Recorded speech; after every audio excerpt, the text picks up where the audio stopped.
Why, hello there, my name's DepthCharge23 and today is day 30 of StormWatch Month. What is StormWatch Month? Well, for the entire month of May, I've been talking about all things Stormwatch, and today I'm talking about Jim Starlin's run in the new 52 Stormwatch. So that's running from issue 19, 20, basically every issue from 19 to 29. So, let's jump right in and talk about it. So, the run itself, it begins with issue 19, where these villains, who are just like intergalactic people who just will say, hey, forget you, science. And yeah, they just go over, kill Adam 1 in the past, preventing Demon Knights from ever happening, so Stormwatch never became a thing, and so they're now working on dumbing the world down so they could, like, take over. So, with that said and done, Stormwatch is like a different place now. Stormwatch has ceased to exist, and so the Shadow Lords, they put together a new team consisting of Storm Control, who is actually a clone of the Martian Manhunter from their databank. So they've got a human Martian Manhunter running around. A alien guy, I forget his name, but he's like the guy who does everything from behind the scenes. They've got this guy called X Zeomar. He's a South African who's like been living on drugs his entire life, and he could like teleport people from one place to another. So, and then we've got the Engineer, she's back. Apollo, Midnighter, they're back, although they're like from how they were in the Authority, kind of, from the Wildstorm universe. They've got that whole look from back then. A treat, though, is that we've got Hellstrike running around, so that's cool to see Hellstrike back, although he's like a South African now, instead of the good old Irish rogue he was.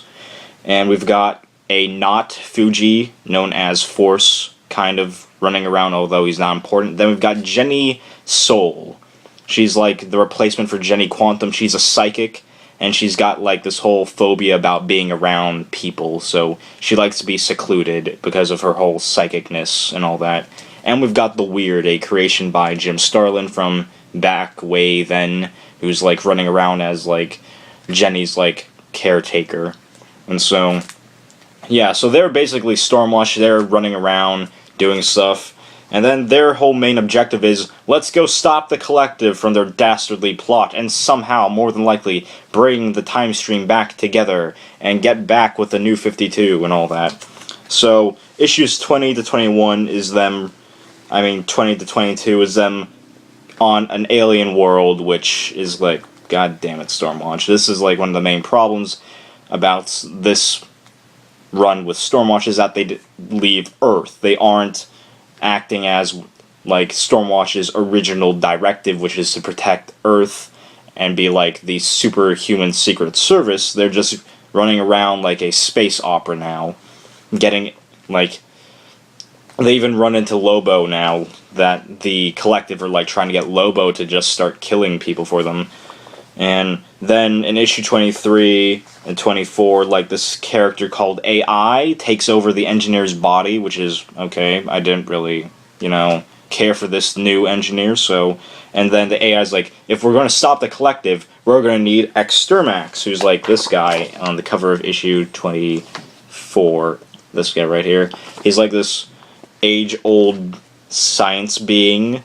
They're like, yeah, they've been waging a war, so, you might need to get this guy to help you. And so we just go from like them trying to get something that they can use to bargain with Extermax to join them, which is like this 3 pieces of like infinite power and wisdom that the Collective and Extermax have been like warring over to like turn the tide of their battles in their favor. So the Collective has a piece, Extermax has a piece, and now Stormwatch has a piece to bargain with. They're like, hey, let's work together. So Lobo, they chain him up. They're like, Lobo, you work for us now. And then issue 26, they're like, hey. And 27, they're like, hey, Extermax, let's work together. And then Jenny Soul, she's the only psychic in the universe because, like, the universe's way of equalizing, like, the effects of the collective. So Jenny's soul, she can kill the collectives, like, the collective with her thoughts now. And so Extremax is intrigued by that. He's like, "Tell me more, child. We shall work together." And then Extremax and Jenny just go around and take the fight to the collective, kill them, and win the universe. And at the same time, there's all this other stuff going on with personal, like, character stuff. And, like, Storm Control, he's running around doing kind of PR work, kind of, I guess, personal, is that what it's called? Well, he's doing, like, he's just making sure, like, Martian Manhunter, he doesn't have anything on Stormwatch. And he's also, like, questioning, am I a real person? Because I'm having all these thoughts, and it's like, oh, I'm a clone. Okay, I'm cool with that. Then we've got Hellstrike and X kind of being, like, this animosity between them, because Hellstrike was hired, like, in South Africa to just go hunting people because of, you know, racism and all that. And so it's like he was there when X's family was killed, except he let X go because he had his own personal issues with that. And so they're just like, okay, dude, I forgive you, but, you know, we're going to work together. We're going to, you know, try and work past this, but, you know, don't cross me, because, you know, I'm a junkie. I'm X, you're Hellstrike. I might kill you one day, I don't know. And then, yeah, the run ends with Jenny's soul herself, kind of, because she's got all this stuff with, like, being in, like, tight spots and with huge crowds. She just, like, eventually gets over that and the weird, and is like, you know what, I'm gonna hang out with people today. And that's pretty much the end of the run. Now, what did I think about it? The art itself is interesting because they've got a bunch of different artists, and a bunch of different covers. If I had to choose, I'd say that this was my favorite. Issue 24 had my favorite cover, with Extremax in the middle and all the members of Stormwatch kind of surrounding it. And, yeah. But after that, like, the story itself, if this wasn't Stormwatch, this could have been a great story.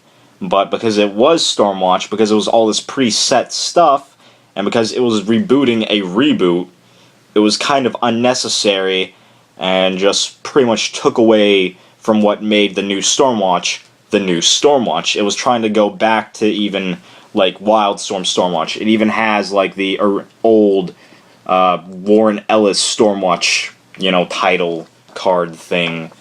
And, yeah, they put a lot more emphasis on, like, Apollo and Midnighter here. But, you know, they're not even the real Apollo and Midnighter, so it's, like, a waste of, like, space. They should have been focusing more on, like, Hellstrike and X and their, like, stuff, instead of, like, using the last issue to, like, you know, tie up loose ends. AI was a weird character. They didn't need to bring back the Engineer because she's kind of dead. They brought in some cool characters to the table, but they didn't do anything with them. They spent more time developing characters that didn't need to be developed because they're not even going to be around for much longer. So we'd like to see, like, characters like the Weird and Jenny's Soul kind of play out. Even Storm Control has, like, the best parts of this. He's like a clone. We never get to see his face. He's just this guy wrapped in mystery and intrigue, which makes it cool. He's like Henry Bendix, but a nice guy. But yeah, overall, all these issues were kind of unnecessary. Like, you didn't need these. And even if you did, you could have done it completely different and kept, like, I get that Forever Evil was going on during this, and, you know, Stormwatch needed to be tied up with something, but even then, you could have done something about, they could have had a Stormwatch tie-in with Forever Evil, with Stormwatch being, like, handicapped by the whole Harry Tanner event or anything, and all that. But yeah, overall, if I had to say, I'd give Jim Starlin's run on Stormwatch a 5 out of 10. It's just something that wasn't really necessary. It was a reboot of a reboot, and all the characters that were, like, needed focus or anything weren't given enough focus, and were just, like, dropped in, like, large paragraphs of speech instead of presented to us visually through the comics. So, yeah. My name's Depth Charge 23. Today's been day 30 of Stormwatch Month, and I'll see you all tomorrow for the final day of Stormwatch Month. So, see you later.